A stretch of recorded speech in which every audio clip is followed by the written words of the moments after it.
Kevin Palmeri, welcome to the show. How are you today? I am living the dream, Elliot. Thank you so much for having me. I'm excited to chat and see where we go. Hey, the pleasure is mine, and what an amazing answer. Living the dream, that's probably one of the first times someone has said that, which is quite a surprise actually, but love that answer. So, for anyone who doesn't know much about yourself or maybe hasn't heard your name before, can you give us a bit of context of who Kevin is and what it is that you do? Yeah, so I am the CFO, the founder, and the host of NextLevelUniversity. We're a top 100 global podcast with 1,360 episodes, something like that as of today. And we do an episode every single day. So that really is the big piece of what I do. I am a podcaster first, and I do a lot of coaching and other entrepreneurial ventures. But yeah, that is me in a nutshell. I just want to add value to people who want to be poured into. Absolutely. I love that. And where did it all begin? I'm sure that you weren't born as a podcaster, or maybe you were, but I'm sure you adopted it a little bit later in life. So I'm curious to hear, where did that passion for podcasting come from, and where did it all begin? Yeah, it's very interesting.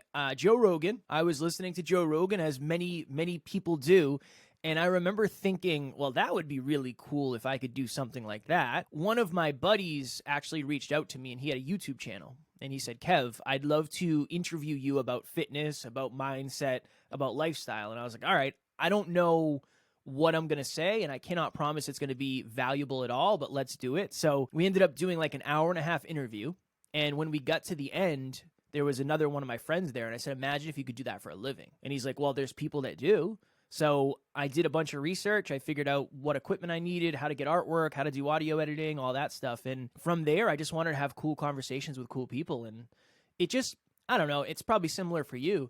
It was one of the first times where I really felt like I was doing something greater than myself that really, really mattered, and I was having impact. And after that, I was hooked. And that was 2017, so it was a minute ago. I feel exactly the same way. And I had my coaching service and I was a personal trainer beforehand. So I felt like I was making impact. But personal training and coaching, A, I can only reach so many people. And B, only so many people can access that. It's a paid for service. So my objective with the podcast is like, how do I share this far and wide? And not only how do I share this far and wide, how could I hold people's attention for more than 2-3 minutes, or even 2 or 3 seconds like we have on TikTok and Instagram Reels these days. And podcasting was the perfect example of that. I feel that Instagram and TikTok, you have to grab people's attention, whereas people have already brought their attention to the conversation when it comes to podcasting, and that's what I absolutely love about it. So yeah, I can definitely share some similarities on that front as well. And I want to roll back the years. What was Kevin like as a kid? Is this something that you thought you would end up doing, or is it something that has come out of kind of nowhere? Yeah, no, it definitely came out of nowhere. I don't think many people had very high hopes for young Kevin. So young Kevin, I was raised in a household by my mom and my grandmother. So I didn't know my dad. I didn't meet my dad until I was 27. Lower middle class, definitely had some struggles with money at times. So that has obviously shaped me in many different ways. But other than that, I played sports. I was really good at baseball. I would ride my bike outside with my friends, all that pretty normal stuff. In high school, though, that's when things started to get a little bit different, because I was training to fight professionally. I wanted to fight in the UFC because that was the biggest organization at the time. It still is. And I decided not to go to college. So everybody else went off to college, and I stayed back, and I was pumping gas, and I worked at a hospital, and I did many, many different things. So no, I feel very blessed, and I feel very lucky that I fell into podcasting the way I did, because I was looking for something that would add value. And I think low key, I was also looking for something that was kind of easy.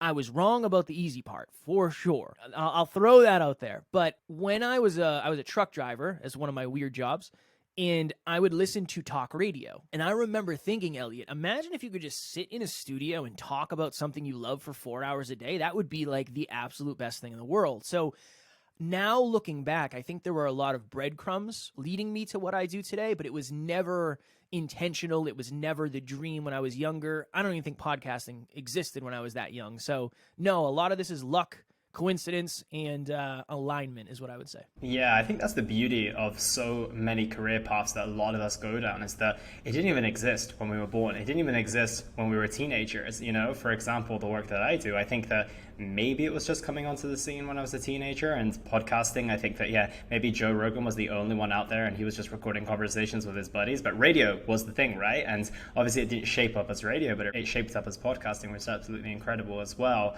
And I want to dive deeper into your story because right now it feels like Kevin's living the dream, and he always has done. And it sounds like it's been a pretty smooth ride to the place that you have been. But I know that your story has come with its ups and downs. So can you share some of the in-betweens in that story, which took you from, young Kevin to where you are today? Yeah, so every single job I've ever had, I have quit without having another job lined up. So that's part one of, when I'm done with something, I just want to be done with it.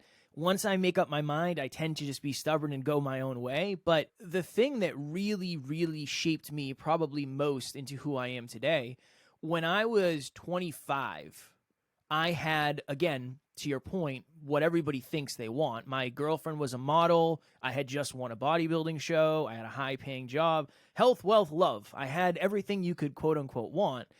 My girlfriend ended up leaving me because I was super depressed. I was super anxious. I was a shell of myself. Internally, I was a mess. Externally, I looked really, really good and really, really shiny. I convinced myself that I need to go make as much money as possible because if I make more money, more of these problems will go away. So I spent the next 10 months grinding my face off, traveling up and down the East Coast for my job. And I ended up making six figures, realized that that wasn't fulfilling. That didn't fix any of my internal problems. Okay, what am I going to do? I don't know what I want to do. So now I have the podcast. I fell in love with podcasting. I fell out of love with my job, but I'm not making any money. I don't have any strategy. I don't know business. I don't know sales. I don't know numbers. Nobody's listening. So I have to keep going to this job that I hate. And for me, that involved living in hotels because we traveled so much for work. And yeah, my mental health just kept getting worse and worse, and I'm dieting and I'm lifting. And eventually it got to the point where I was 6 hours from home. I was in a hotel. I woke up 5:30 in the morning. My alarm clock goes off. I sit up, slide to the edge of the bed. I won't say ready to accomplish the day, but trying to get through the day. And the best way to explain it is on that morning, it was like there was 10 televisions on in my head at the same time, and every single one was on a different station. And it's just, first of all, people like you don't get jobs like this. Never mind, leave them. I know you hate it here. I know you want to do something else. I know you're miserable, but don't do that. It's not going to end well for you. If you do work up the courage to leave, what are your friends going to say? What's your family going to say? And what are you going to do? There is no plan B. You've never really had a plan B. What are you going to do? And in that moment, I thought to myself, if I take my life, I take my problems with me. And that was the lowest, most stuck, hopeless, helpless place I've ever been. Now, luckily, I'm very blessed because I have an amazing business partner who was just a friend at the time. I reached out to him. I explained the situation, and he said, Kev, over the last couple of years, your awareness has changed a ton, but your environments have stayed the same. I think it's time for you to change your environment. So I ended up leaving that job 3 or 4 months later, and that was the beginning of being a full-time podcaster. And then, full disclosure, when I became a full-time podcaster, full-time entrepreneur, I was $35,000 in debt. I couldn't afford to pay rent. My car broke. I couldn't fix it. It was stalling in the middle of the street, like some movie stuff, but not in the positive side of the movie. Damn, that's insane. And I'm very curious to get back to that moment that you had when you were reflecting on the end of your bed.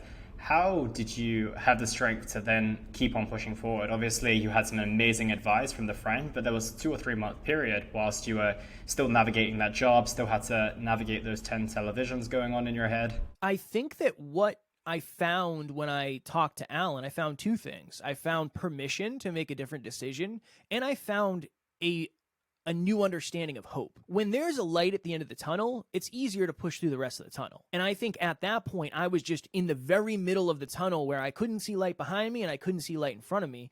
Alan saying, dude, there's other options. You can start over. You want a podcast full time. Like maybe now's the time to do it. He was out of his job. He left his corporate career. So he was an entrepreneur. So I think the conversation I had with him really, really gave me hope. And I always use this as an example. If I reached out to somebody else, Elliot, imagine if I reached out to somebody who they said, Kev, nobody really likes their job. Just get through the week, have fun on the weekend, and you'll be good. Or, Kev, you make so much money, you can't you can't do that, you can't make that decision, I don't know what would have happened. I would have probably felt less hope than I did. So I think going to the right person for the right reason in a certain season allowed me to get permission to make a different decision. And then it created a level of hope that allowed me to keep going. And I think that's probably the best answer I can give, because when you lose hope, it's really hard to keep going. That is gasoline more than I think we realize. Yeah, I couldn't agree more. And I think that having an amazing and valuable friend and business partner like that to give you that level of advice was exactly what you needed to hear at that moment. And I think there are so many people just looking for permission to do exactly what they want to do. And it's amazing that we don't believe that we can take that decision ourselves, but sometimes it's so hard to see the reality of our situation and the clarity of it when we're the one in it, right? So do you have people and advisors that you talk to on a regular basis now to kind of zoom out, or have you got a better idea of looking at your life from a kind of third person perspective? I think I definitely have a stronger understanding of what life looks like, zoomed in, zoomed midway, and zoomed out. But I do. Alan is my mentor. So I'm very blessed where my business partner is my mentor, and his social and self-improvement set point is just really, really, really high. So I'm very blessed there.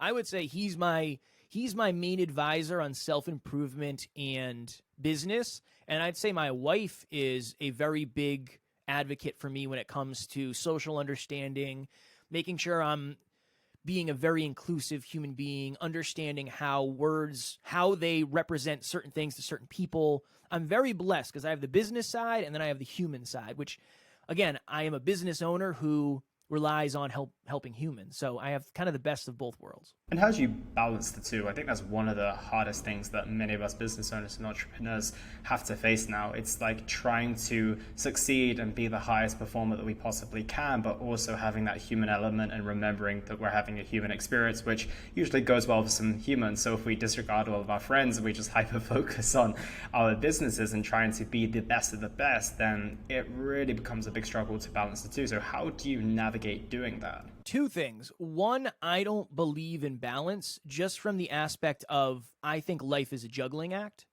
I've always really thought about that. Right now, you and I are not improving our fitness. I mean, you kind of are because you're drinking water. I have my water, right? But I'm not lifting weight.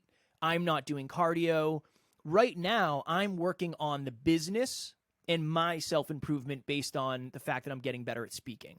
It's a juggling act based on what your ultimate goals are. So I think this is really helpful.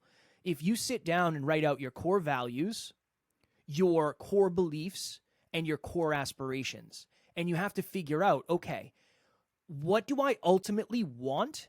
And what am I willing to trade? And what am I not willing to trade in order to get that? I did a podcast the other day with a startup founder, and he was talking about how he works 16 hours a day, every day for 2 years straight.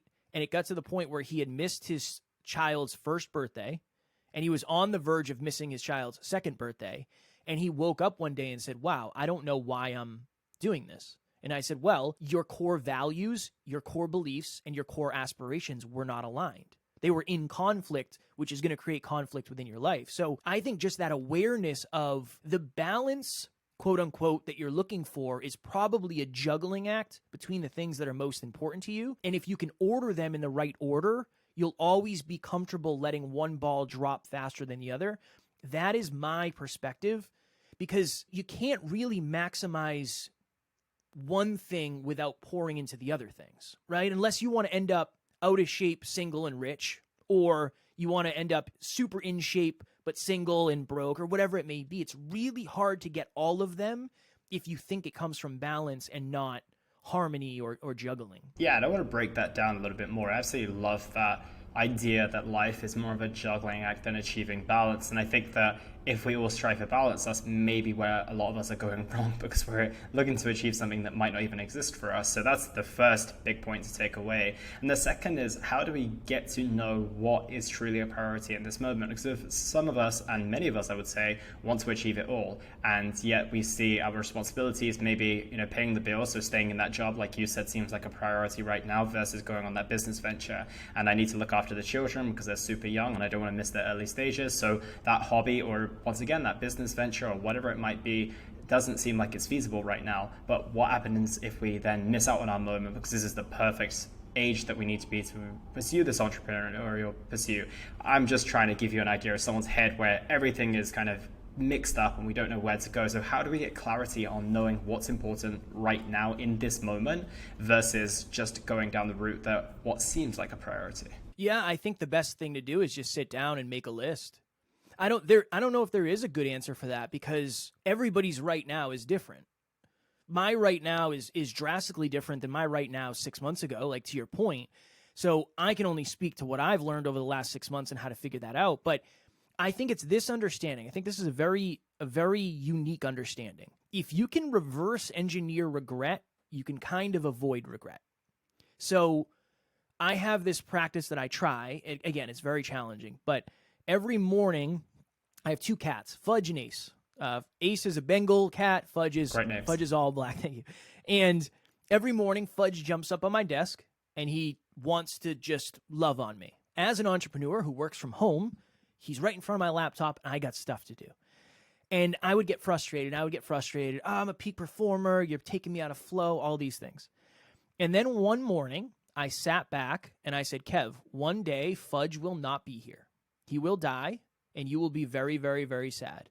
What will you wish you did more of when he's not here? And it's let him be on the desk for 5 minutes. It's not that big of a deal. All things considered, it's not that big of a deal. Take a minute when I go out to fill my water and lay on the floor with the cats for a minute. It's not that big of a deal, because eventually I know I'll wish I did. That is the best answer I can give, because for you, if you're watching or listening, maybe it's not cats, maybe it's family, maybe it's the gym, maybe it's making more money, maybe it's leaving a legacy for your family. You have to tap into the stuff that really, really, really ignites you. Give yourself permission, that's a word we're using a lot here, to actually care about what you want to care about.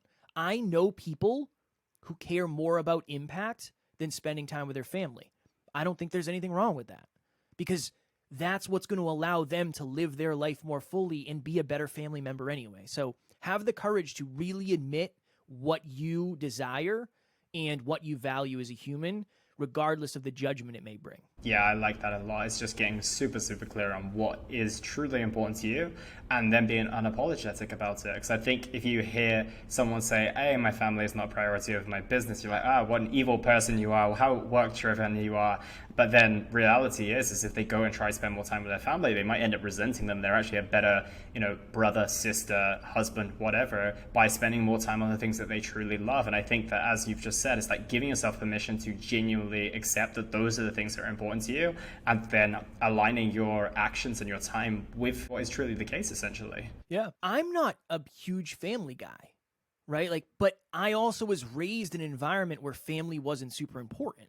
So for me, it's not as much of a core value as it is for me as it is for my wife. So that's something I'm adjusting to, because family is very important to my wife. That's something that now is a new core value for me, because it must be to be with my wife. Alan has this beautiful quote. He says, what if what's best for you is what's best for everyone else? If you're trying to have positive impact on the world, if you're trying to do something, if you're trying to help people, if you're trying to bring momentum, what's best for you probably is what's best for other people, because you're going to be able to pour into your cup and thus pour into so many other cups. So I think that's a good thing to contemplate. Yeah, I completely agree. And I think it's just about having the courage to say, this isn't my value or priority. And if you have another member at home, like a family member who heavily influences the way that you live your lifestyle, or a spouse, for example, then you might want to align your values with each other. Otherwise, I think there's going to be a lot of conflict, but ultimately understand that their values won't be your values and your values won't be theirs, and then just trying to find somewhere in the middle. So I like that a lot. And Kevin, something you talk about a lot is getting to the next level. And I want to dive into that now. What does getting to the next level truly look like to you?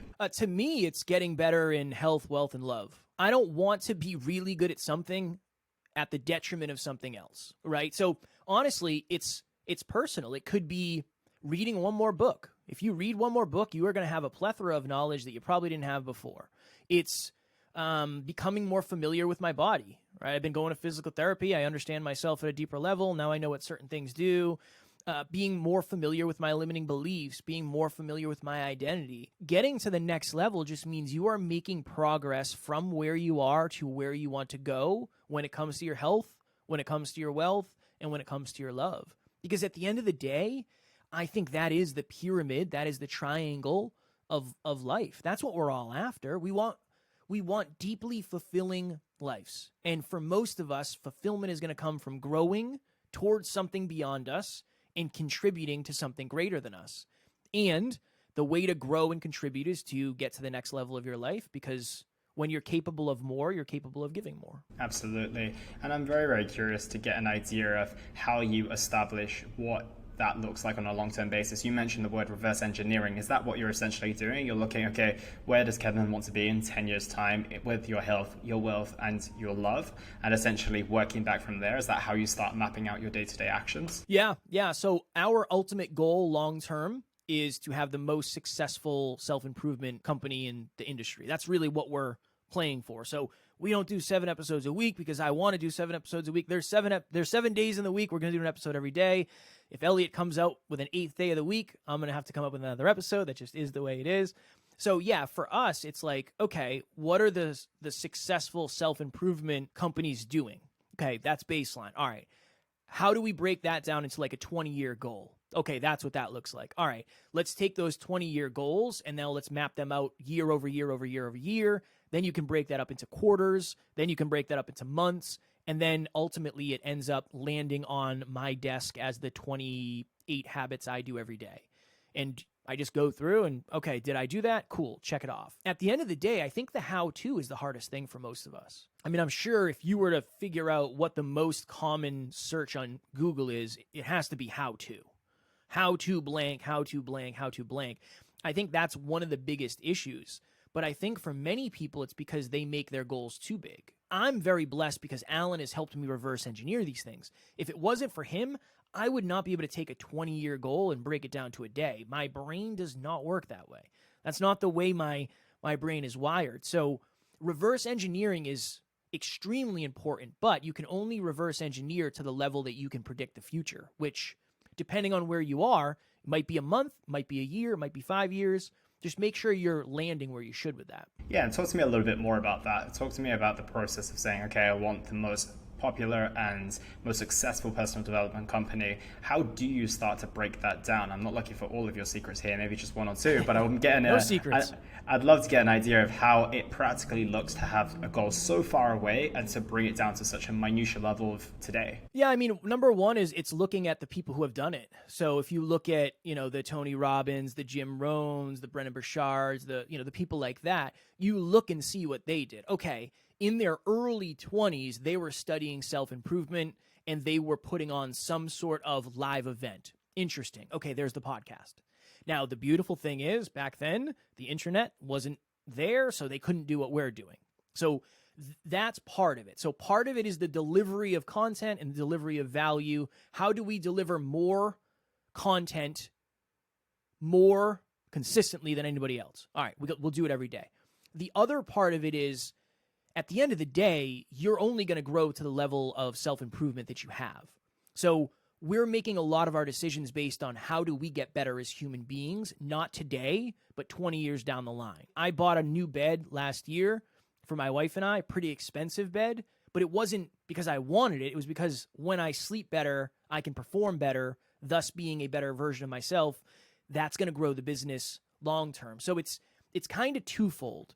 One, we are trying to elevate ourselves as fast as humanly possible because we are the bottlenecks. Two, we're treating this way more like a business and what that business is going to look like in 50 years, not what it's going to look like today. So we look like we're losing a lot of the time. We're a personal brand, so that's why we look like we're losing. It's hard. It's just, at the end of the day, you can only really replicate what you've seen other people do, put your own unique spin on it, use technology to compound what you're doing, and then make sure you're getting better. Because if you're not getting better, you're not going to be able to deliver the message better. Yeah, what are some of those primary principles that you have when it comes to self-development? What are the things that you do on a day-to-day basis that are absolutely vital for you becoming your best self? 1% over time is a big thought for us. You can carry that over into fitness. You can carry that over into money, into relationships, anything. So every day I try to get a little bit better in everything I do.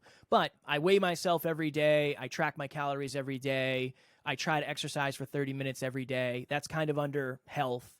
I learn for 30 minutes, so that's for wealth, right? The more I learn, the more I can bring to the business. I track our finances every single day.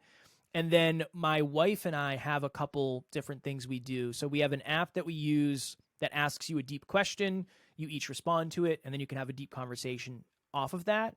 And then we also play the gratitude game every single night before we go to bed. So this is one thing I'm grateful for about you. This is one thing she's grateful for about me. And it just helps us connect, make sure we're remaining grateful for what we have and staying on the same page. Other than that, I mean, I batch my WhatsApp every day. I post on social media every day. There's a lot of things that people will never see that are just making sure I'm keeping up with the self-improvement. So yeah, but the biggest one's like learning.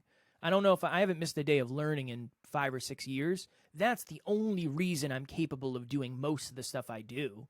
It's just because I've used the compound effect of, okay, 30 minutes today, 30 minutes tomorrow. I mean, that adds up over 5 or 6 years. Yeah, for sure. I have no doubt of that. And I'm curious about the next aspect of your life when it comes to the future as well. How do you keep checking in with yourself? Because obviously values change on a regular basis, priorities change on a regular basis as well. Do you have any moments where you stop and reflect and ask yourself, okay, is this heading in the right direction now? Maybe I don't know if you and your wife are going to have kids one day, and then obviously things have to go in a different direction as well. When do you stop and reflect and make sure that you're still on that right track and exactly the track that you wanted to be on? Anytime I start to feel less fulfilled. Fulfillment is usually the measure for me because I used to think my life was about happiness, right? Like pleasure-based, results-based. If this happens, then I will be happy. I don't think that's really what I'm after. If you're watching or listening, you get to choose. But for me, I like getting to the end of the day and saying, wow, I had a really fulfilling day. My calendar does not make me happy.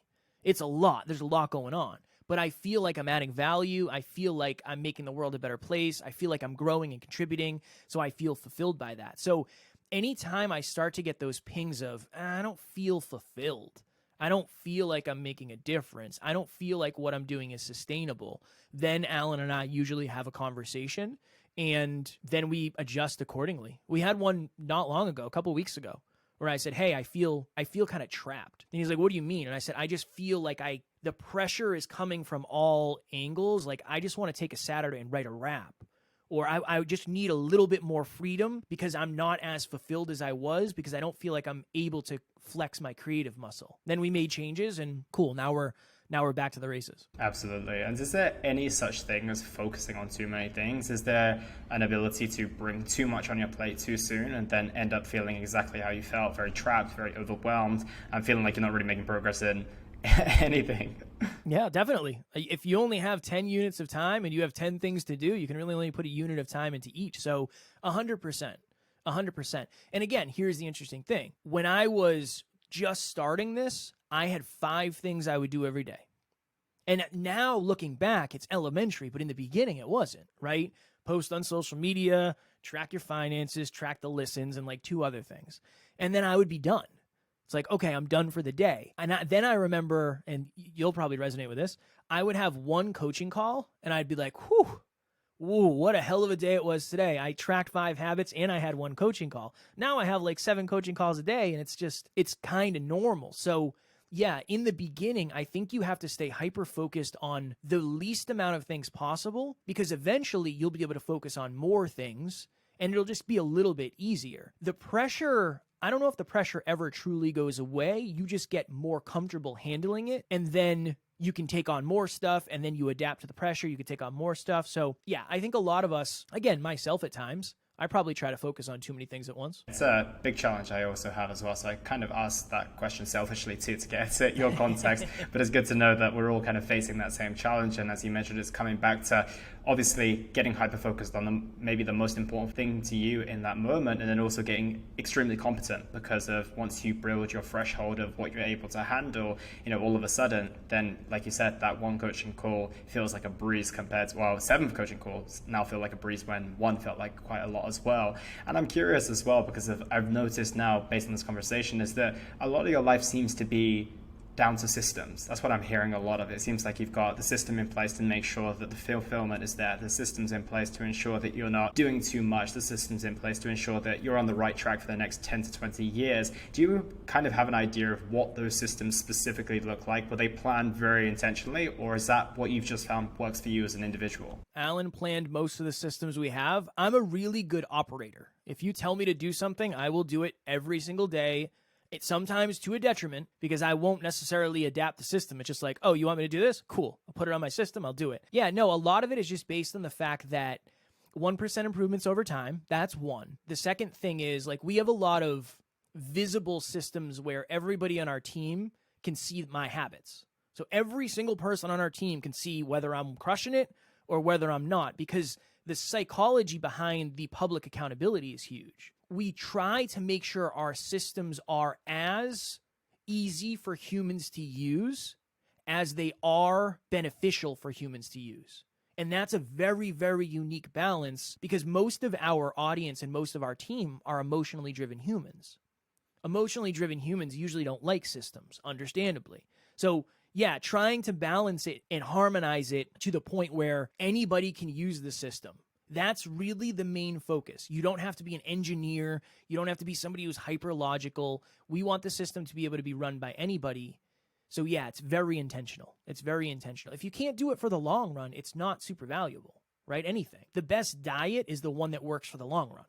The one that you can actually do, not the one that I can do. If it works for me, that's great. If it doesn't work for you, it's useless. 100%. I said the exact same thing. It's like, it doesn't matter how hyper optimized and super optimal it is. If you can't follow it, it really doesn't mean anything, right? And your kind of suboptimal diet, as long as you can stick for it for the next 10 days, 10 weeks, 10 months, and 10 years, is going to be far superior over time in terms of yielding those results and actually keeping your relationship with that thing in the best possible place as well, which is another thing when it comes back to looking at the today versus looking at the long term. You don't want to be in shape for just a few days. You don't want to have a business for just a few days. So you've got to think about, okay, how am I going to do this in 10 years time? And it might be a case of going through something unsustainable for a period as well. And that was actually leading me on to my next question is, do you think there has to be bursts of unsustainability, for example, to get ahead with the thing that you want to go after? I find that it tends to be the case in health and fitness is that if you push forward a fair bit in the early stages, then you're going to be able to enjoy the fruits of your labor a little bit long term, because sustaining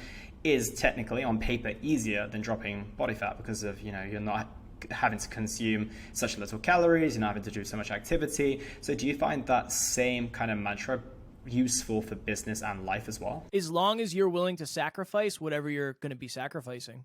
Yeah, we did a 10 pound and 10 week challenge where we said publicly, Alan and I are going to lose 10 pounds in the next 10 weeks. We're both bodybuilders. Like, we understand how this works. But that was the first time where I was like hyper focused on fitness, and I was doing a lot of cardio and kickboxing, and I sacrificed a lot to lose that weight in that time. It was not, what I was doing was not sustainable. Spending 2 hours at the gym every day is not sustainable at this level of the business. 45-minute workouts are ideal. So it's beneficial because you're going to learn certain things. You just have to make sure that you're okay with potentially sacrificing the things that you're going to be sacrificing. I really think that understanding is super powerful, because at least then it's a choice. It's a choice for me. Me being here right now means I can't spend time with my wife.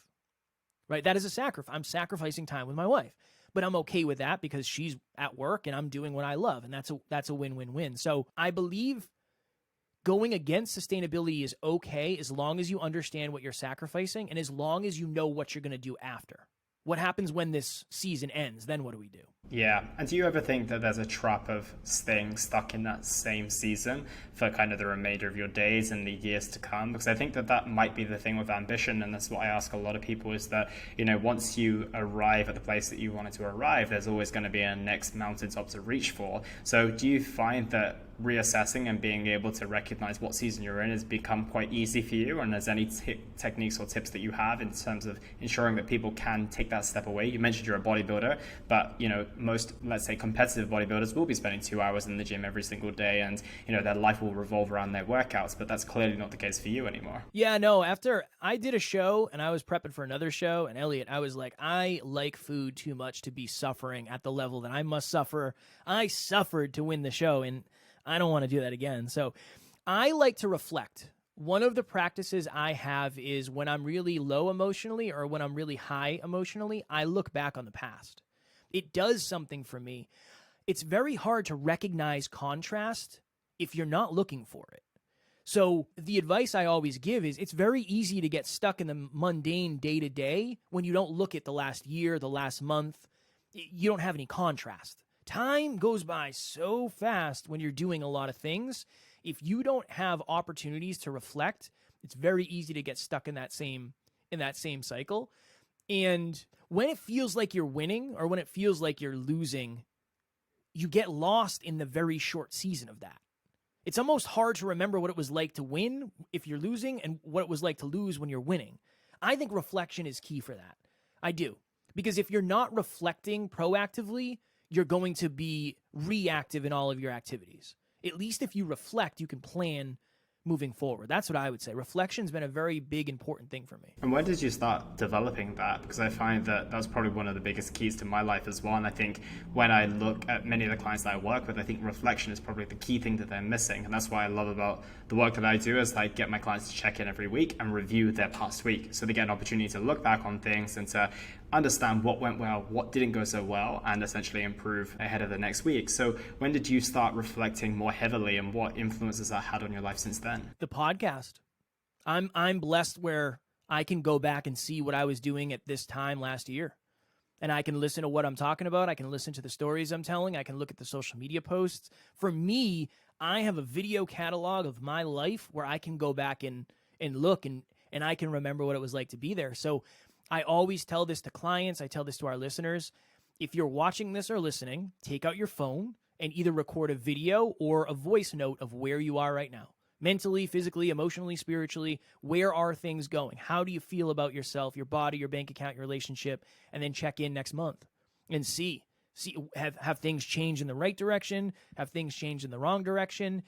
You're going to recognize contrast. It's either going to be, damn, I'm in the same place, or trending down, or damn, I'm trending up and I've made a lot of changes. But we need some sort of starting point. We need some X on the map in order to figure out whether we've made progress or not. Yeah, I couldn't agree more. And I'm curious about what a lot of people experience, which is being on that stage of the ladder where they look down and are like, hey, that's a hell of a long way down. I've traveled quite a long way. And they look up and they're like, well, that's still a hell of a long way to go. And they're kind of in the center point, right? They're like, okay, it's kind of too low to go back down, and it's really intimidating to go up. So when people find themselves in that position, where do you feel the best place to go is to find the strength, to find what they need to do to ensure they keep moving upwards and don't take the route of going back down, or even just staying stuck there, right? Just hanging in the middle of nowhere. I'm curious to get your take on that. Yeah, make whatever goal that is scaring you smaller. I know that is anti what everybody has said, and I know a lot of the motivational speeches are, if your goals don't scare you, they're not big enough. I don't agree. I think it's a broken system. Because I think one of the biggest things that people lack is belief in themselves. And if you lack belief in yourself, you lack belief in your goals. So I would say when you accomplish something, give yourself as many pats on the back as you need. When you're looking back, understand that you never go all the way back. There's usually one step first, right? It doesn't work that way. You're not going to go all the way back. There's many steps in between where you are and where you were. There's also many steps between where you are and where you want to go. So break that into something smaller. I think that is the best advice I can give, because when I started this podcast, when I got to 100 episodes, I patted myself on the back, I'm sure, but I didn't say, okay, 10,000 more to go. I said, let's see what the next 100 looks like. That's awesome. I didn't expect to get here. That is what I would say. Chunk down the things that scare you into more bite-sized availabilities, and you'll be more motivated to actually get them. There's a book called The Art of Impossible by Stephen Kotler. We interviewed him a while ago. And he talks about, in that book, that when you're goal setting, your brain knows whether you're BSing or not. Your brain knows if you say, I'm going to be a billionaire, and you're like going to a job you hate where you make $5 an hour, your brain is like, dude, this is BS. This isn't real. This isn't motivating. It's actually the opposite. So yeah, I just want to throw that out there too. But do you ever think that there's a risk of playing too small by looking at those goals and thinking, well, you know, that is truly where I want to be. I might not be in a position right now where I can get there, and maybe I can break it down, but maybe then there's the chance of me giving into the lower goals and just being essentially happy, knowing my long-term goal is to be the millionaire, but ultimately knowing that I'm only striving to earn $10,000 a month, for example. I think it depends on your level of belief. If you have a 10 out of 10 level of self-belief, you have to set 10 out of 10 size goals. But if you have a level 6 out of 10 belief, I think you have to set level 6 out of 10 goals, maybe 6.5, because it forces you to grow a little bit. So think of it this way. Okay, I think the two biggest issues when it comes to lack of quote unquote success, whatever that means, is misaligned self-belief and misaligned self-worth. I'm not saying low. I'm saying misaligned, because if you don't have self-belief, you will not take action. If you have too much self-belief, you might not think you need to take action because you're already good enough, it doesn't matter. If you have not enough self-worth, you don't think you're worthy of success. If you have a very, very high level of self-worth, you think you deserve success. None of those four places are power positions.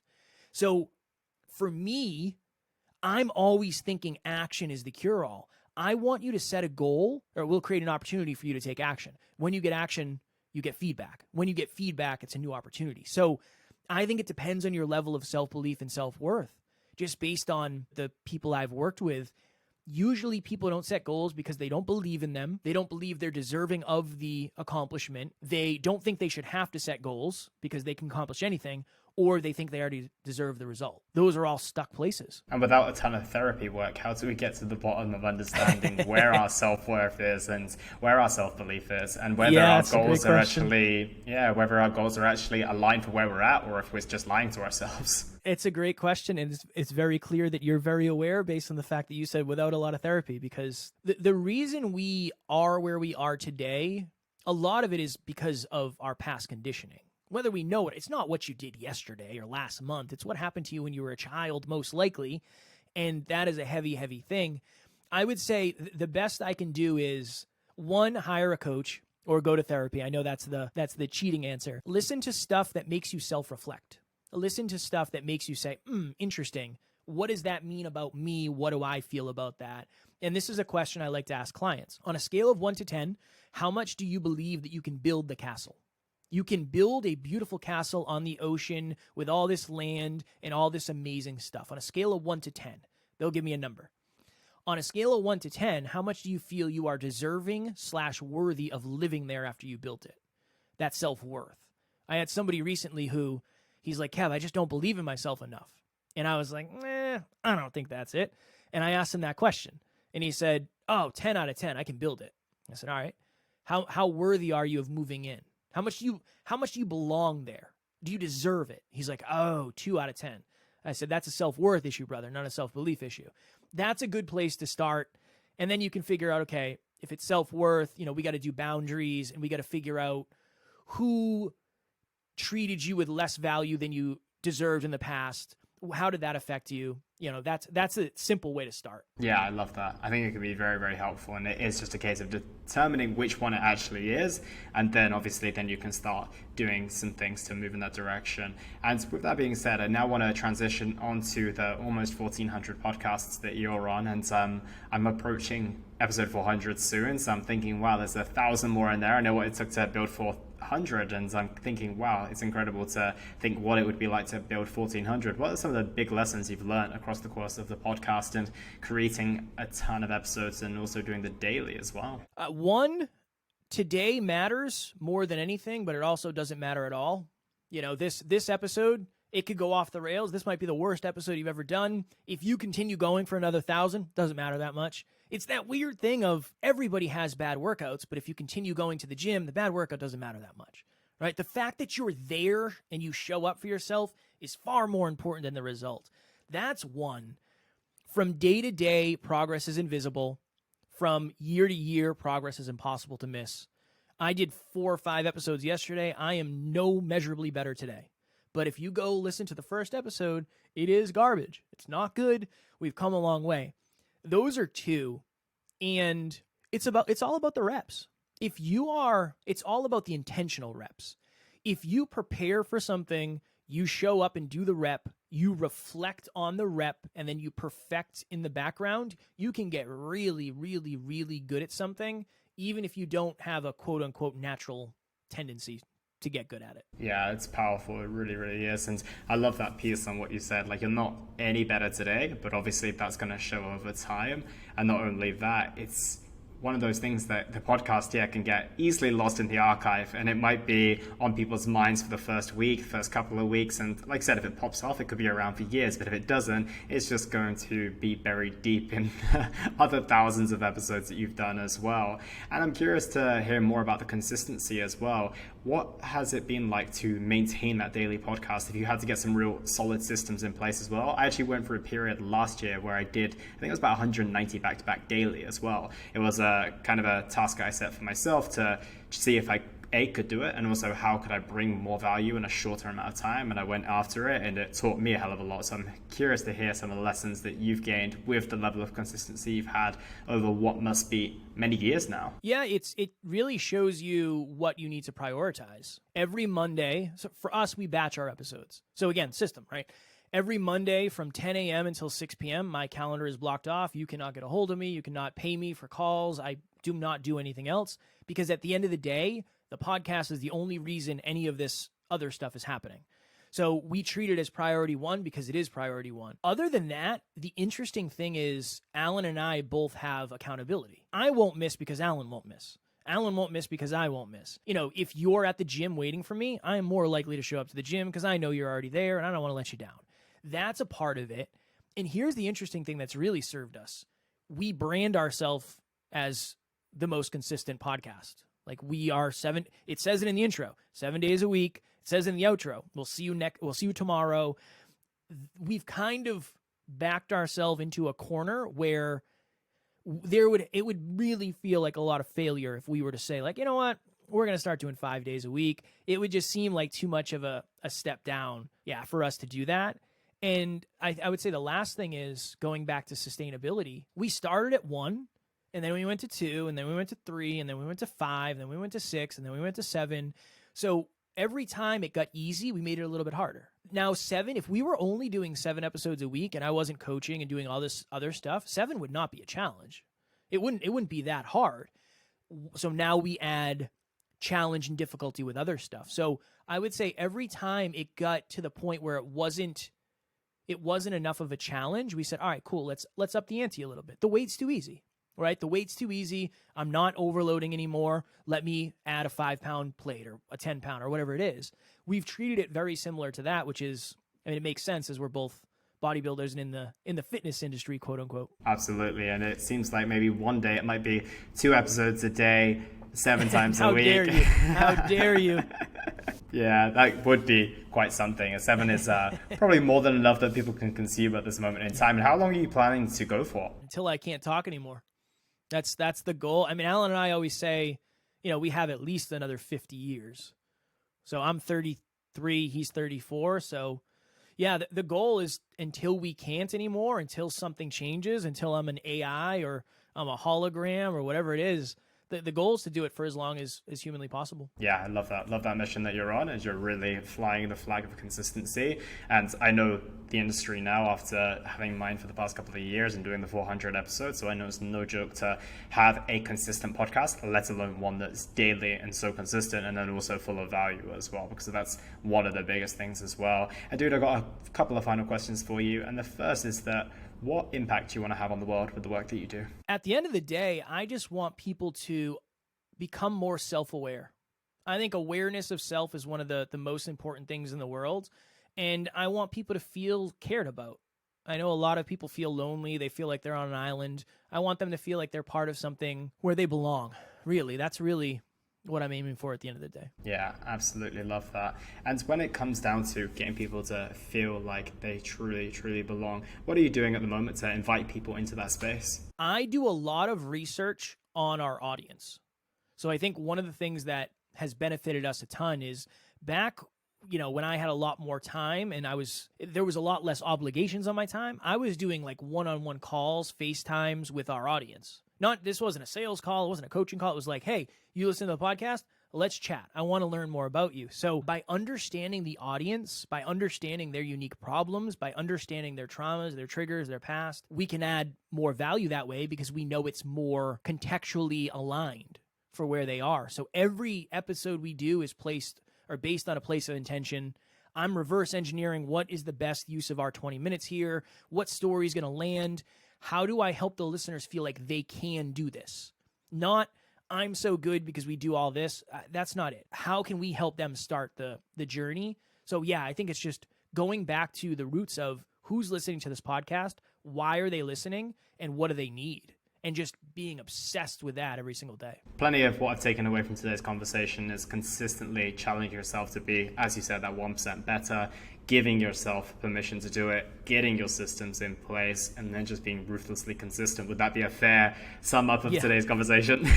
Yeah, there's a lot of stuff that I say that just isn't sexy because it's like, if you don't do it consistently, it doesn't matter. We just had 2 podcast launches the other day, and I said, I don't really care about the launch that much. I care about what you do in the next year. The launch doesn't matter if you stop tomorrow. I don't care, right? I think too many people put, we have a grand opening, we have a launch. If you're not around in 2 years, it doesn't matter. It doesn't matter.